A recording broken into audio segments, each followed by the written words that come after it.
Exam સાથી channel subscribe જરૂર કરો, તમારા મિત્રો જોડે શેર પણ કરતા રહો। અહીં આપણે ગણિતના 50 પ્રશ્નો રજૂ કરી રહ્યા છીએ।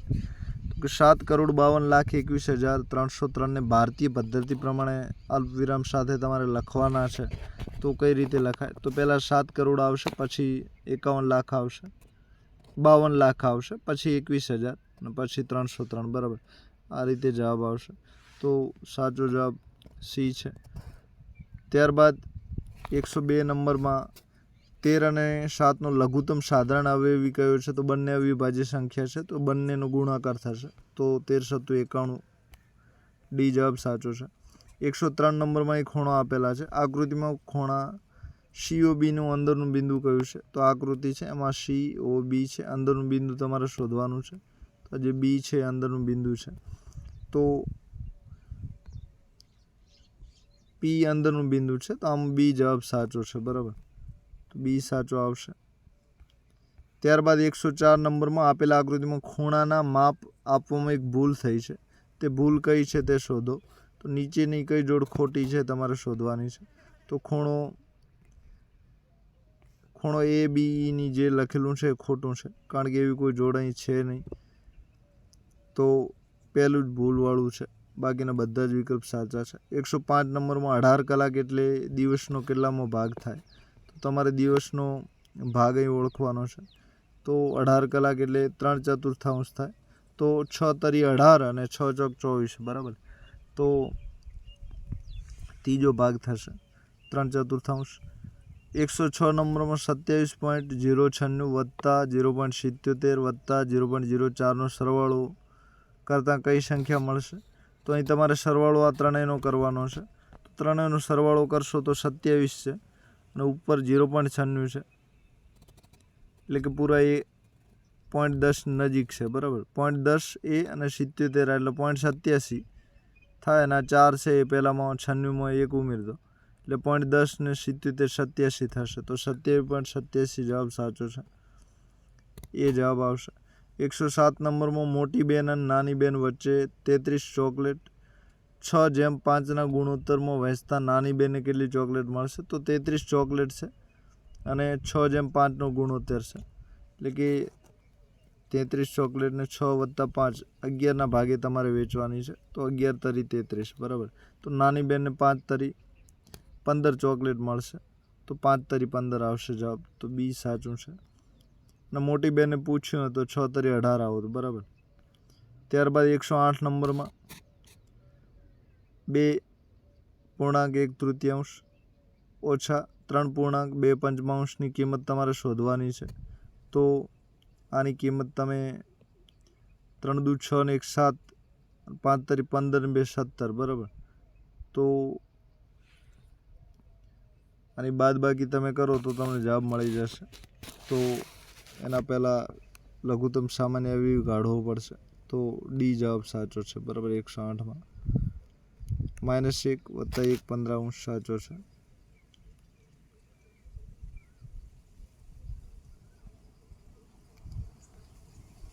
કયા ઘનાકારનો આડછેદ વર્તુળાકાર મળશે? તો ઘનાકાર જે હોય છે એને આપણે વર્તુળાકાર બનાવવાનો છે। તો આ ઈંટ છે એ ઘનાકાર છે, અને તમે એને વાળો તો એ વર્તુળાકાર બને છે। તો ઈંટ જવાબ સાચો આવશે। 110 નંબરમાં 101.0.1 ગુણ્યા 0.01 બરાબર કેટલા થાય? એટલે કે અહીં તમારે ગુણાકાર કરવાનો છે। તો આનો તમે ગુણાકાર કરશો તો છેદ ઉડાડશો તો પણ તમને જવાબ મળી જશે। તો સાચો જવાબ 1 આવશે। આ ગુણાકારનો ભાગાકાર કરી દો દશાંશવાળાનો, એટલે તમને જવાબ મળી જાય। તો સાચો જવાબ 1.0.101 આવશે। 111માં 2 સમાંતર રેખાને એક છેદિકા વડે છેદવાથી અંગ્રેજી મૂળાક્ષર ઝેડ આકારમાં કયા ખૂણાઓ બને છે? તો 11માં સી જવાબ આવશે, એટલે કે યુગ્મ કોણ બનશે। તો ઝેડ આકારના જે 2 સમાંતર રેખાને એક છેદિકા વડે છેદવાથી, તો આ 2 સમાંતર રેખાઓ છે, આ એક છેદિકા છે। અંગ્રેજી મૂળાક્ષર ઝેડ આકારમાં, તો આ ઝેડ આકાર છે, બરાબર। આમાં કયો ખૂણો બને તમારે ઓળખવાનો છે. તો એ યુગ્મ કોણનો ખૂણો બને છે, બરાબર. પછી 112 નંબરમાં તમે જોઈ શકો છો -4 છેદમાં 7 છે, ગુણ્યા 15 છેદમાં 16 છે, ગુણ્યા 3 છેદમાં 5 છે, અને ગુણ્યા અને કૌંસ આપેલો છે -14 છેદમાં 9 છે. ને સાદું રૂપ આપતા જે કિંમત મળે તે કઈ હશે? તો અહીં તમારે સાદું રૂપ આપવાનું છે. તો સાદા રૂપમાં તમે જોઈ શકો છો આ ઉડી જશે. પછી જે ઉડે તમે છેદ ઉડાડ દો અને પછી જે સાદું રૂપ વધે એ તમારે આપવાનું છે. તો આ રીતે તમને જવાબ મળી જશે. એકદમ સહેલું છે. અહીં 3 આપેલા છે. તો કૌંસમાંથી બહાર કાઢો તો નિશાનીનો ફરક પડશે, બીજું કોઈ ફરક પડશે નહીં, બરાબર. તો આ રીતે તમે એનો જવાબ સરળતા શોધી શકો છો,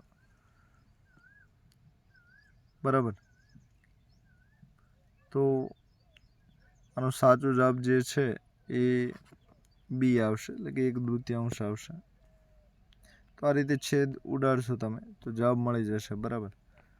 ત્યારબાદ 113 નંબરમાં છે 3.84 ગુણ્યા 10⁻³ ને સામાન્ય સ્વરૂપમાં કેવી રીતે તમે લખશો? તો સામાન્ય સ્વરૂપમાં તમારે દર્શાવવાનો છે. તો 3.84 છે અને 10⁻³ ઘાત લખવાની છે. તો 113માં બી જવાબ સાચો છે. આ પણ સહેલો છે. અહીં તમારે 3.84 લખવાના છે અને પછી 10⁻³ ઘાત કીધી છે તમને. તો આ 10 આપેલા છે, આ 1, 2 અને આ 3 ઘાત છે, બરાબર. હવે બધાના તમે છેદ ઉડાડશો તમે એટલે જવાબ તમને મળી જશે 1, 2, 3, 4. કુલ 4 સ્થાન તમારે ખસવાના છે, બરાબર. 4 અને 1 માટે તો કુલ 5 સ્થાન. તો 1, 2, 3 અહીં 0 આવશે, 4 અને અહીં પણ 0 આવશે. આ 5 સ્થાન ખસી અને આગળ 0 આવશે, બરાબર. તો આટલો જવાબ આવશે 0.00384, બરાબર. તો આ રીતે તમે જવાબ મેળવી શકો છો. ત્યારબાદ 114 નંબરમાં 3x³ બરાબર 5 કૌંસમાં 2x + 1 ને સાદું રૂપ આપી xની તમારી કિંમત શોધવાની છે. તો xની કિંમતમાં સાદું રૂપ માટે ગુણાકાર 3x પછી 3 તરી 9 થશે. તો આ રીતે ગુણાકાર કરશો તો જવાબ મળી જશે. અને સામે 5 × 10x + 1 પછી xની બાદબાકી કરવાની છે, છેદ ઉડે તે ઉડાડવાના છે. તો 114માં એ જવાબ આવશે, એટલે કે -2 આવશે. ચિત્ર આલેખમાં માહિતી કયા સ્વરૂપે રજૂ કરવામાં આવે છે? તો સંકેત સ્વરૂપે, બરાબર. તો ચિત્રમાં સંકેત રૂપે એ જવાબ સાચો છે. 116માં 153નો વર્ગ કરતાં જે સામાન્ય સંખ્યા મળે તેમાં એકમનો અંક કયો હશે? તો 153નો તમારે વર્ગ કરવાનો છે અને જે જવાબ મળે એ તમારે મેળવવાનો છે. તો એનો જવાબ તમે શોધશો તો એના માટે તમારે 153 ગુણ્યા 153 કરવા જોઈએ. તો 153 ગુણ્યા 53 કરો તો તમને એનો જવાબ 4 આંકડામાં મળે અને એની છેલ્લી સંખ્યા છે એ 9 આવે, બરાબર. તો 9 જવાબ સાચો છે. ત્યારબાદ 117 નંબરમાં 9.61નું વર્ગમૂળ જણાવો. તો આનું વર્ગમૂળ તમે શોધવાનું છે. તો વર્ગમૂળ શોધાય એની એ સંખ્યા સાથે ગુણાકાર કરો, 9.61 જવાબ જેમાં મળતો હોય એ વર્ગમૂળ કહેવાય છે. તો 3 તરી 9, બરાબર. તો 3 તરી 9 વાળો જવાબ સાચો છે. બાકી ક્યાં આવો જવાબ આપેલો નહીં, એટલે ડી જવાબ સાચો છે. 118 મેં એક ટેબલ ₹4,400માં ખરીદ્યું, તેના પર જીએસટી 8% લાગે છે. તો જીએસટી વગર ટેબલની કિંમત કેટલી થશે એ તમારે શોધવાનું છે. તો 118નો 8% તમારે શોધવાના છે. તો 4400નું ટેબલ છે અને એના તમે 8% કરો, બરાબર. 4400નું ટેબલ છે અને 8% કરો તો ટકા હંમેશા 100 ગણાય છે. તો જવાબ તમને મળી જશે. 44 × 8 કરો એટલે જવાબ મળી જશે. તો 44 × 8 તમે કરશો તો 44 × 8 352 થશે, બરાબર. હવે આ 352ને તમે જે છે એની બાદબાકી કરો એટલે તમારે જવાબ મળી જશે, બરાબર. તો તો 4400 - 352 કરો તો જે જવાબ છે એ 4048 આવશે, એટલે કે એ સાચું છે. ત્યારબાદ 119 નંબરમાં એક દુકાનદારે 15% વળતર આપે છે, તો 1600ની વસ્તુની ખરીદી પર કેટલા રૂપિયા આપવા પડશે? તો આ પણ વળતરવાળો ટકાવારી છે અને તમારે ટકાવારી શોધવાની છે, એટલે 1600 × 15 અને ભાગ્યા 100 કરવાના છે. તો બાદ બાકી તમે કરશો એટલે 1360 જવાબ આવશે, બરાબર. એટલે 240 મળશે 15 લેખે. 10% એ 160 રૂપિયા અને ઉપરના 5% એના અડધા 80 કરવાના છે, તો 160 ને 80 240 થશે. તો 1600 - 1360 બરાબર 1600 - 240 બરાબર 1360 આવશે. 120 નંબરમાં ₹10,000નું 12.5% લેખે એક વર્ષનું સાદું વ્યાજ કેટલું થાય? તો 12.5 છે ને, તો 125 વાળું તો આગળ આવશે, એવો જે જવાબ છે તમારે શોધવાનો છે. અને બાકી પાછળ 100 મૂકી દો, એટલે કે 1250 જવાબ આવશે. તો 120માં બી સાચું છે, બરાબર. એકદમ સહેલો છે. સીધો ગુણાકાર કરો એટલે મળી જાય, કાંઈ છેદ ઉડાડવા ના જાવ તો પણ. ત્યારબાદ 121 નંબર છે. a - b + ab માંથી b - c + ab બાદ કરતાં શું જવાબ આવશે? તો 121 નંબરમાં સાદુરૂપ આપવાની વાત છે, તો a - 2b + c જવાબ આવશે. તો જે જવાબ છે એ સાચો છે. ત્યારબાદ 122 નંબરમાં એક લંબઘનની લંબાઈ, પહોળાઈ અને ઊંચાઈના માપ અનુક્રમે આપેલા છે, તો લંબઘનનું ઘનફળ તમારે શોધવાનું છે. તો એનો ગુણાકાર પરસ્પર કરો એટલે તમને લંબઘન મળી જશે. તો 122 નંબરમાં સી જવાબ આવશે, બરાબર. સી સાચું છે. 6x5 અને y4 આવશે. 123 નંબરમાં ₹4000નું 5% લેખે 2 વર્ષનું ચક્રવૃદ્ધિ વ્યાજ કેટલું થશે? એ તમારે શોધવાનું છે 123 નંબરનું. તો 123 નંબરમાં વ્યાજ જે છે એ 5% લેખે 2 વર્ષનું ચક્રવૃદ્ધિ વ્યાજ કેટલું થશે? તો પ્રથમ વર્ષનું તમે શોધશો તો ₹200 થશે અને બીજા વર્ષનું 210 થશે. તો કુલ જવાબ છે ₹1410 આવશે. તો બી જવાબ સાચો છે, બરાબર. જવાબ લખવામાં ભૂલ થઈ છે, તો સાચો જવાબ 410 આવશે. સી જવાબ સાચો છે, બરાબર. ત્યારબાદ નળાકારનું કુલ પૃષ્ઠફળ શોધવા માટેનું સૂત્ર તમારે અહીં મૂકવાનું છે. તો 124 નંબરમાં નળાકારનું પૃષ્ઠફળ શોધવાનું સૂત્ર જે છે એ સી સાચું છે. તો 2πr કૌંસમાં h + r આવશે. 125માં 0.000009 મીટરને પ્રમાણિત સ્વરૂપે કેવી રીતે દર્શાવશો? તો મીટરને પ્રમાણિત સ્વરૂપે તમારે દર્શાવવાનું છે. તો 9 × 10⁷ આવશે. તો કુલ સંખ્યા તમે ગણી લો એટલે તમને જવાબ મળી જશે. 126માં પેંડાના એક બોક્સમાંથી 24 બાળકોને પેંડા આપતા પ્રત્યેકને 5 પેંડા મળે છે. જો બાળકોની સંખ્યા 20 હોય તો પ્રત્યેકને કેટલા પેંડા મળે? તો અહીં તમારે પેંડોની સંખ્યા શોધવાની છે. તો પેંડાના એક બોક્સમાંથી 24 બાળકોને પેંડા આપતા પ્રત્યેકને 5 પેંડા મળે છે, તો 24 × 5 કરવાના છે. હવે એ બાળકોની એ 24 × 5 આવે જેટલા જવાબ આવે તો 220 જવાબ આવશે. તો બાળકોની સંખ્યા 20 હોય, બરાબર, તો 20 / 220 કરવાના છે. તો 20 × 220. તો આ વ્યસ્ત પ્રમાણ છે. તો વ્યસ્ત પ્રમાણમાં બાળકોની સંખ્યા વધારે છે તો પેંડા ઓછા આવશે. બાળકોની સંખ્યા ઘટે છે તો પેંડા વધારે આવશે. તો 5ની જગ્યાએ 6 પેંડા આવશે, બરાબર. તો સી જવાબ સાચો છે. 127માં એક ચતુષ્કોણના વિકર્ણો પરસ્પર કાટખૂણે હોય તો એ ચતુષ્કોણ કયા પ્રકારનો હશે? તો ચતુષ્કોણ તમારે શોધવાનો છે. તો આ જે ચતુષ્કોણ છે એ પતંગાકાર આકારનો હશે. તો સી જવાબ સાચો છે.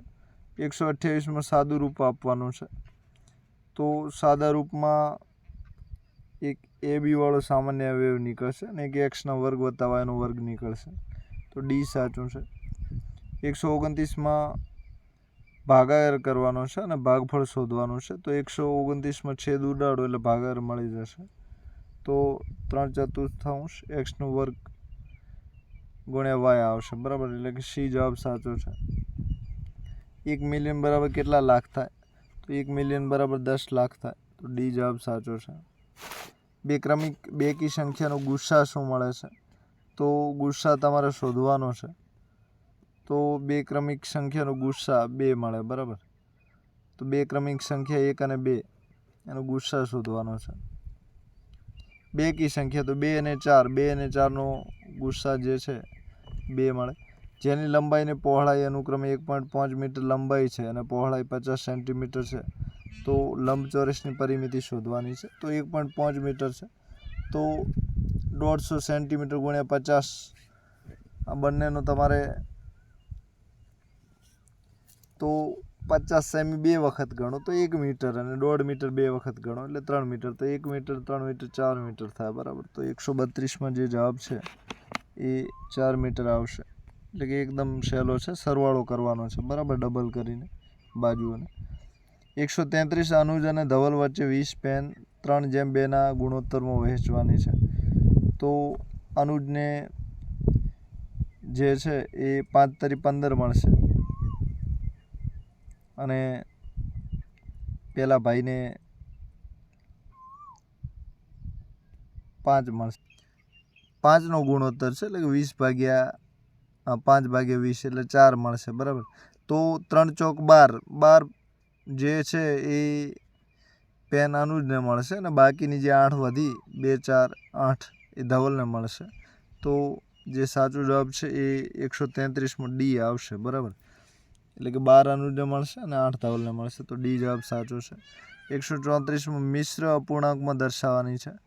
તો 5×6 = 30 મિશ્ર અપૂર્ણાંકમાં દર્શાવવાની છે. 30 ને 3 33 અને નીચે 4 જેમ છે એમને એમ આવશે. તો 134માં જે જવાબ છે એ સી સાચો છે. તો 33 3/4 આવશે. સી સાચો છે. 33.3/4. 135 4.2 અલ્પવિરામ છે, પછી 3.8 અને 7.6ની સરેરાશ શોધો. તો ત્રણેયનો સરવાળો કરવાનો છે અને સરેરાશ શોધવાની છે. એકદમ સહેલો દાખલો છે. 5.4 થશે. 136 આપેલી માહિતીનો મધ્યસ્થ શોધવાનો છે 136 નંબરમાં. તો મધ્યસ્થ 14 થશે, બરાબર. 14 વારંવાર આવે છે. એક વર્ગમાં 25 બાળકો છે, તેમાંથી 15 છોકરીઓ છે. તો વર્ગમાં કેટલા ટકા છોકરીઓ છે? તો કુલ 25 બાળકો છે, એમાંથી 15 છોકરીઓ છે, બરાબર. તો ટકાવારી તમારે શોધવાની છે. આ પણ સહેલો છે. 15 × 100 કરવાના છે, ભાગ્યા 25 કરવાના છે. એ 25 ચોક 100 60% થશે, બરાબર. 15 ચોકુ 60. આ પણ સહેલો છે. 137 નંબરમાં સી જવાબ આવશે 60%. 138 એક વર્તુળાકાર બાગનો વ્યાસ 28 મીટર છે. તો તેનું ક્ષેત્રફળ શોધવાનું છે. તો 138 નંબરમાં એનું ક્ષેત્રફળ, વ્યાસ 28 મીટર, તો ક્ષેત્રફળ 28 ગુણ્યા 28નો 138નો સી, બરાબર. પાયાનો વર્ગ મૂકો એટલે મળી જશે. એક નિયમિત બહુકોણના પ્રત્યેક બહિષ્કોણનું માપ 45 અંશ હોય તો બાજુઓની સંખ્યા કેટલી થાય? 139માં તમારે. તો કુલ બાજુઓની સંખ્યા 8 થાય, બરાબર. કુલ 380 ખૂણો પહોંચાડવાનો છે, બરાબર. એટલે 8 થાય. 45 × 8 360 બરાબર. 45 × 8. જે પાયથાગોરીયન ત્રિપુટીમાં એક સંખ્યા 6 હોય તો આવી પાયથાગોરીયન ત્રિપુટી શોધવાની છે. તો 6 8 અને 10, બરાબર. 6 8 અને 10. બે સન્મેય સંખ્યાનો ગુણાકાર હંમેશા કેટલો થાય? તો એ બંને સંખ્યાનો ગુણાકાર હંમેશા સન્મેય સંખ્યા જ થાય છે. એટલે કે બી જવાબ સાચો છે. આપેલ સમબાજુ ચતુષ્કોણમાં કઈ શરત આધારે ત્રિકોણ એઓડી સમાંતર એકરૂપ ત્રિકોણ સીઓડી થશે? તો 142માં બા આવશે, બાજુવાળું, બરાબર, બાજુ ને બાજુ. 143 પાસાને ફેંકવાથી મળતું પરિણામ અવિભાજ્ય સંખ્યા ના હોય તેવી સંભાવના કેટલી છે? તો કેટલા પાસા કહે છે? પાસાને 4 બાજુ હોય છે, બરાબર. અવિભાજ્ય ના હોય તેવું તો 1/3 આવશે.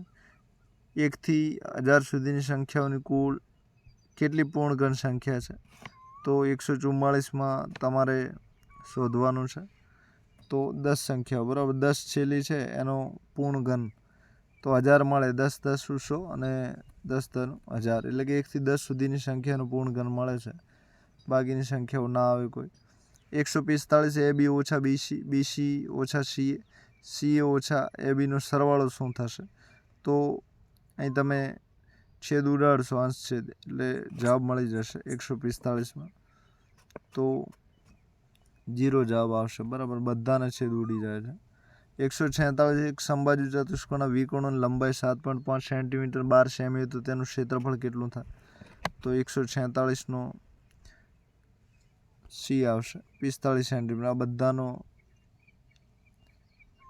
પછી એક ઘાત શોધવાની છે તમારે, ઉપર 0 ઘાત આપેલી છે, તો હંમેશા જવાબ તમે જાણો જ છો કેટલો આવે, 1 જવાબ આવે, બરાબર. 148 બે રાશિઓ x અને y સમપ્રમાણમાં હોય તો તેને માટે કઈ બાબત યોગ્ય છે? તો 148 નંબરમાં D જવાબ આવશે. 149માં એક કારને 60 કિમી પ્રતિ કલાકની ઝડપે કોઈ એક સ્થાન પર પહોંચતા 2 કલાકનો સમય લાગે છે, એટલે કલાકે 30 કિમી ચાલે છે, બરાબર. તો તે કારની ઝડપ 80 કિમી પ્રતિ કલાક હોય તો કેટલો સમય લાગશે? તો 149માં 1.5 કલાક લાગશે, બરાબર. 150માં નીચેનામાંથી કયું નિત્યસમ નથી? તો નિત્યસમ તમારે ઓળખવાનું છે. તો નિત્યસમ ના હોય એવું શરત એ વાળી છે. 151માં એક્સની કઈ કિંમત માટે x બરાબર 4/5 કૌંસમાં x વત્તા 10નું સાચું બનશે? તો 151માં x બરાબર 10 આવશે, બરાબર. છેદાંશ છેદ ઉડાડવાના છે. એક મતદાન ક્ષેત્રમાં 16,000 મતદાર છે, તેમાં 60% મતદારો મતદાન કર્યું છે, તો કેટલા મતદારો મતદાન ન કર્યું, એટલે કે 40% એ નથી કર્યું, બરાબર. તો 1600 એ 10% થાય, એવા 40% ન કર્યું, એટલે 4800, 16 ચોક 6400 આવશે. તો 152માં C જવાબ સાચો છે. 153માં ચોકમાં કેલ્શિયમ, કાર્બન અને ઓક્સિજનનો ગુણોત્તર 20:6:24 છે, તો ચોકમાં કેલ્શિયમની ટકાવારી કેટલી થાય? તો ત્રણેયનો સરવાળો કરશો ને પછી ભાગાકાર કરશો એટલે જવાબ મળી જશે. તો 44. 154માં -3/5 -6/10 -9/15 -12 અને -20. આ પેટર્ન 5મી સન્મે કઈ આવશે? તો 3 6 9 12 15 હવે આવશે, બરાબર. અને માઇનસ ચાલે છે તો માઇનસ આવશે. 5 10 15 20 તો 25 આવશે. તો B જવાબ સાચો છે. 154માં B સાચો છે. ત્યારબાદ જો ખૂણાનું માપ કાટખૂણા કરતાં વધુ હોય તો પણ સરળ કોણથી ઓછું હોય તો તેને શું કહેવાય છે? તો એને ગુરુકોણ કહેવાય છે. કાટખૂણાથી વધુ એને ગુરુકોણ જ કહેવાય, બરાબર. એક નિયમિત બહુકોણને 15 બાજુ હોય તો તેના દરેક બહિષ્કોણનું માપ શું થશે? તો 360 ભાગ્યા 15 કરો એટલે જવાબ મળી જશે. તો 156માં B આવશે, બરાબર, અને 24 આવશે. B એટલે કે 24. 2744નું ઘનમૂળ કઈ સંખ્યા થશે? તો આપેલી સંખ્યાનો એની એ સંખ્યા સાથે 3 વખત ગુણાકાર કરો અને 2744 જ્યાં જવાબ આવે છે એ થશે, એટલે કે 14 આવશે.